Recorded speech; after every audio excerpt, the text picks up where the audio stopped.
And I believe that you a couple of schools inspired by Mr. Gulen's ideas. What do you think about these schools? It was a very, very eye-opening experience to see the exuberance, particularly of the younger pupils. We had an opportunity to go into one classroom where students were learning their letters with a great deal of enthusiasm. It was a great integration of technology.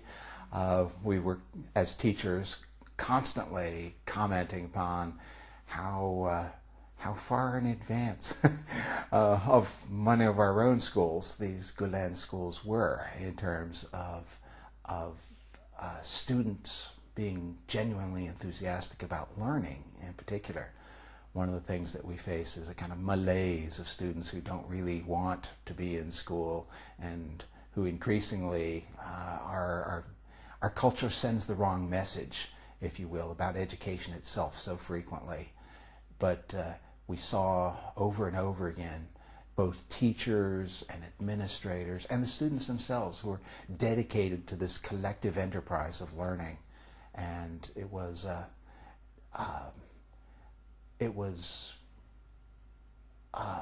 very hopeful that if only we could capture the essence of what we saw, the essence of learning that was going on in those schools, and transport it into other environments, I think we would all be better off. In order to transfer it, to know the determinants, what motivates them, have you detected any determinants that motivate both the teachers, administrators, and students for learning, or the essence of learning?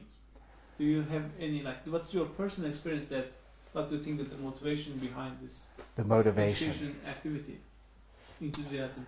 Well, the importance of the environment is one thing.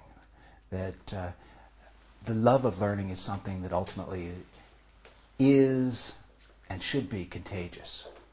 And the level of enthusiasm that the teachers demonstrated, and the teachers obviously reflecting administrative dispositions, it seemed to have what here in our culture we might call team spirit. Everybody was kind of pulling together for a common goal, and you could see that the students very much appreciated the phenomenal dedication. In particular, we were often asking questions about not only the classes that were being taken, but the study habits of students after hours.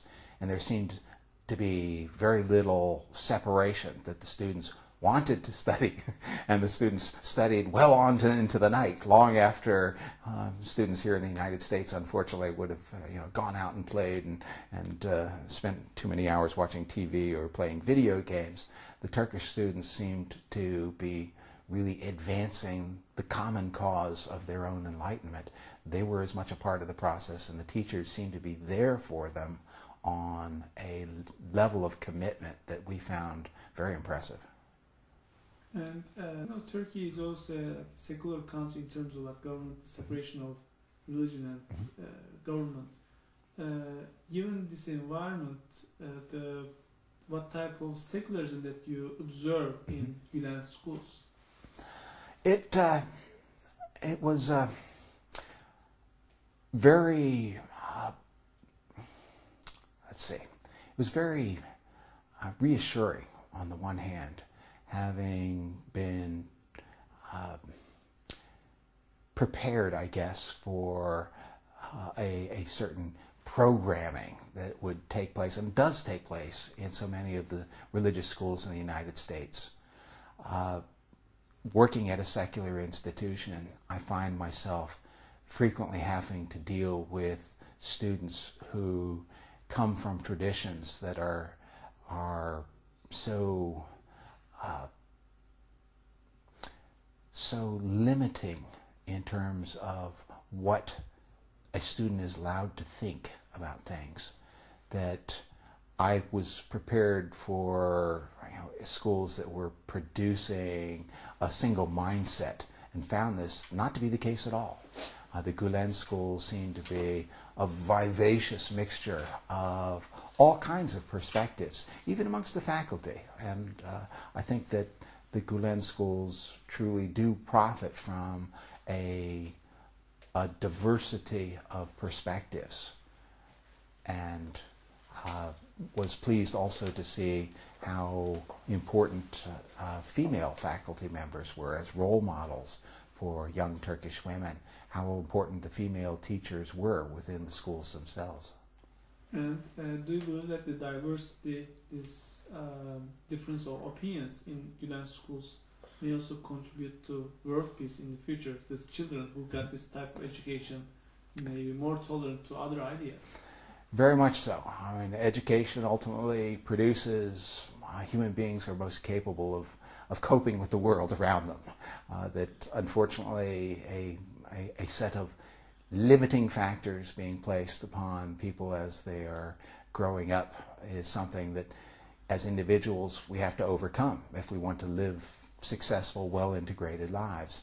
And so having experienced the incredible virtues of our own leadership in the tour, and having talked to many members of IAD, found them to be very well-rounded, very open, very flexible, very warm to other people's perspectives, and more so than, unfortunately, many of the people who I deal with on a day-to-day basis here in the United States.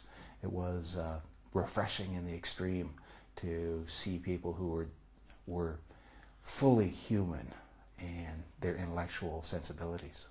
Do you for such schools in the U.S. as well? Well, therein lies an interesting quandary, with all the caveats that I have expressed about secularism in particular. I think that it's important that a certain modicum of training be provided to the students that is going to be unencumbered by religious positions. In particular, in the sciences, we're having a great debate in this country over the role of whether evolution should be taught, and yet amongst biologists, I mean, it seems to be a kind of almost axiomatic foundation of the discipline. And so there certainly needs to be more emphasis in our own cultural tradition on ethical values.